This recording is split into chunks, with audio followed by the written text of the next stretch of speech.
Olá, bem-vindos ao podcast Pode Filosofar. Hoje eu estou aqui com meu amigo Vinícius Botti para discutir ciências humanas e ciências da informação, mais especificamente sobre a interface entre elas. Questionar como aproximar os grandes dilemas humanos e sociais de maneira a como organizamos o mundo tecnológico e datificado. Esse vai ser um tema do nosso debate. O Vini vai guiar as perguntas e, se necessário, fazer algum comentário construtivo. Certo, Vini?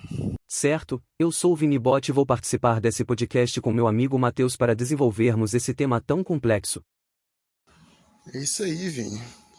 A voz está meio robotizada, de coisa estranha. Bom, mas antes de começarmos a argumentar sobre o tema, eu acho que seria bom a gente contextualizar para o público qual é a importância da interface de ciências humanas e da informação. De forma bem resumida, ciências humanas trabalham na compreensão da natureza humana, da sociedade e da cultura, enquanto as ciências da informação fornecem as ferramentas e técnicas para coletar esse conhecimento e disseminá-los. Certo, mas o que eu queria entender, Vini Botti, é o nosso problema principal, que seria a distância entre os grandes dilemas humanos e sociais e a organização do mundo tecnológico e datificado. Basicamente, o que vamos desenvolver sobre esse tema seria a falta de aproveitamento da tecnologia e dos meios de comunicação e transferência de dados para solucionar os principais dilemas contemporâneos da humanidade, e como encontrar possíveis soluções para esse problema. Perfeito, Vinho. Você é uma máquina, literalmente. Mas eu acredito que para podermos debater esse tema com propriedade, vamos precisar primeiro introduzir os tais dilemas humanos para a galera. Bom, segundo a definição aceita pela comunidade acadêmica mundial, um dilema humano é uma situação na qual um agente se vê confrontado com duas ou mais escolhas igualmente desafiadoras. Para ser considerado um dilema, a situação deve apresentar conflito de valores, complexidade ética e moral e a ausência de solução clara. Dito isso, temos alguns exemplos de dilemas atualmente de grande relevância, como é o caso da guerra entre a Rússia e a Ucrânia. Outro dia estávamos debatendo justamente este assunto, mas pontualmente sobre o uso de drones na guerra. Estávamos analisando sobre a ótica de vários sociólogos como Karl Marx, Durkheim, por exemplo, e o próprio Auguste Comte. E ficou claro, pelo menos para mim, que a complexidade de achar uma resposta definitiva para esse dilema é enorme, né? Já que são várias óticas para serem observadas, que a priori parecem todas serem muito consistentes. São questões que não dá para abordar só de maneira lógica, porque, por exemplo, usar drones na guerra seria logicamente ótimo. Eu deixaria de ter uma pessoa no campo de batalha e eu ganho um soldado com uma velocidade muito maior, já que ele está no ar, né? Mas e onde entram as questões éticas aí? Onde entra a moral? Porque justamente esta mobilidade a mais tira da população civil a previsibilidade de onde virão os ataques, deixando eles sem saber para onde ir ou fugir durante a guerra. Só um exemplo de como os dilemas são complexos. Outro dilema que permeia a sociedade é as questões étnicas, por exemplo. Como diminuir a desigualdade entre negros e pardos para com os brancos. Certo, Vini? Certíssimo. Outro dia eu li numa revista da PUC, uma entrevista com a professora e doutora Giane Alzamora, um dilema que ela levantou que é extremamente atual, que seria sobre a contraposição do real e do virtual. Será que essa dissociação ainda faz sentido? Ou será que ela é temerária porque poderia significar, para muitos, que erros e crimes cometidos no mundo virtual não impactariam a realidade? Interessante, Vini. Realmente é um ponto para se pensar. Bom, e com isso eu acho que ficou claro a necessidade de se trabalhar nesses dilemas de forma profunda e reflexiva, já que pela própria definição eles não apresentam uma solução clara. Agora que já trabalhamos o conceito de dilemas e os principais dilemas contemporâneos, falta darmos uma explorada na questão tecnológica identificada do mundo. Mas para isso, vale a pena darmos bons passos atrás para entender o que é a tecnologia e a sua filosofia. Bom, a filosofia interpreta o homem como um agente que transforma a natureza. Com isso, formam-se algumas diferenciações que permaneceram ao longo da filosofia do Ocidente. Para os nossos amigos da Grécia Antiga, a primeira diferenciação importante seria o conceito de physis e poiesis, sendo physis aquilo que é natural e cria-se de forma independente. E poiesia seria a atividade de fazer, criar, que o homem realiza ao produzir.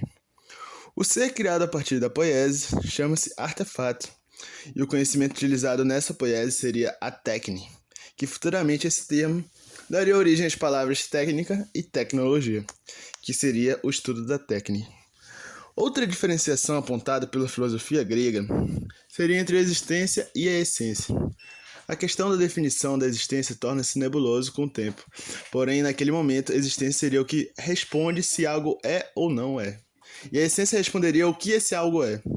Essas duas distinções baseiam-se no pensamento filosófico do Ocidente, porém, a relação entre elas é o que se alterou com o tempo, já que essa relação é confusa e enigmática.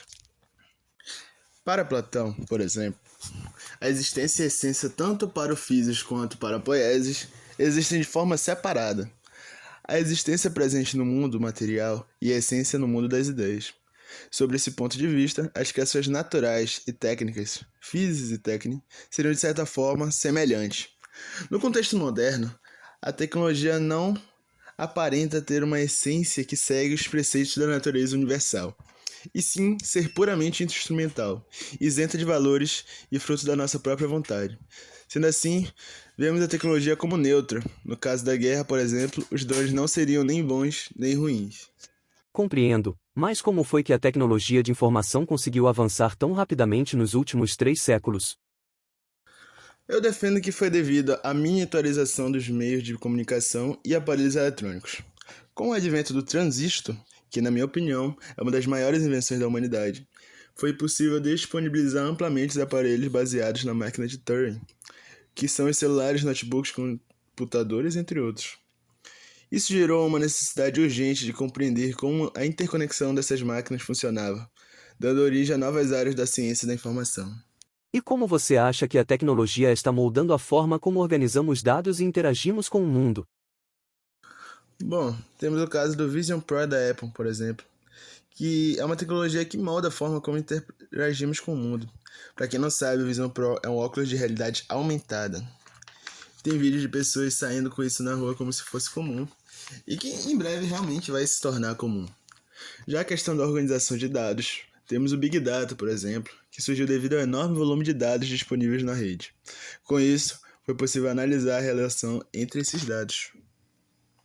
Agora que ficou mais claro os conceitos que vamos trabalhar aqui, podemos explorar os desafios e lacunas na interface entre as ciências humanas e de informação. São vários, porém podemos destacar as diferenças metodológicas, dificuldade de tradução de conceitos e desafios éticos. O Vinibot é meio calado, né? Explica aí pra gente, Vini. Qual é o primeiro ponto? As ciências humanas e as ciências da informação muitas vezes têm abordagens metodológicas e epistemológicas distintas. Enquanto as ciências humanas frequentemente dependem de métodos qualitativos, como análise textual e etnografia, as ciências da informação tendem a se concentrar mais em métodos quantitativos, como análise estatística e modelagem de dados. Isso pode criar desafios ao tentar integrar os dois campos de forma coesa. Perfeito, Vini. Bom, já na questão de tradução de conceitos, é difícil quantificar certos conceitos das ciências humanas. Por exemplo, ideias abstratas como identidade cultural ou memória coletiva. E por fim, tem desafios éticos, já que os estudos das ciências humanas dependem de dados que podem infringir a privacidade dos indivíduos, quando utilizados de forma técnica. Vale ressaltar que, mesmo superando tais desafios, não necessariamente a utilização de tecnologia irá resolver os dilemas humanos. A tecnologia pode ser a causadora de novos dilemas ou até agravar dilemas atuais. Independente disso, é importante haver a união da ciência para que tenhamos um panorama completo sobre todos os dilemas que abordarmos. E o que você acha que poderia ser feito para unir as duas disciplinas? Bom, eu acredito que os 3 pontos que apontamos são bem complexos, Vini, e que precisamos para cada um de uma análise bem detalhada.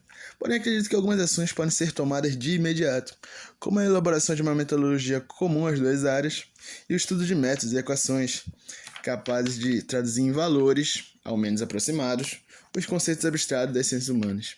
E, por fim, A consolidação de leis de privacidade digital para que possamos fazer pesquisas baseadas na legislação, garantindo a segurança digital dos indivíduos. E claro, não poderíamos terminar sem falar qual a importância dessas interfaces às duas áreas. A vantagem principal seria a escalabilidade dos estudos das ciências humanas e o aprimoramento da ciência da informação. Porém, há outras vantagens, como a maior interatividade com o público, ao tornar a ciência mais tecnológica, por exemplo. Bom, conseguimos abordar nesse podcast o que são dilemas e qual os principais da sociedade contemporânea, a origem da palavra tecnologia e seu grande avanço na sociedade atual, e por fim, os desafios de unir as áreas de humanas com as de informação para desenvolver o conhecimento. Logo, o que precisamos é trazer mais atenção para que esse tema permaneça sempre sendo discutido, até que possamos achar uma resposta que melhor resolva os grandes dilemas da atualidade.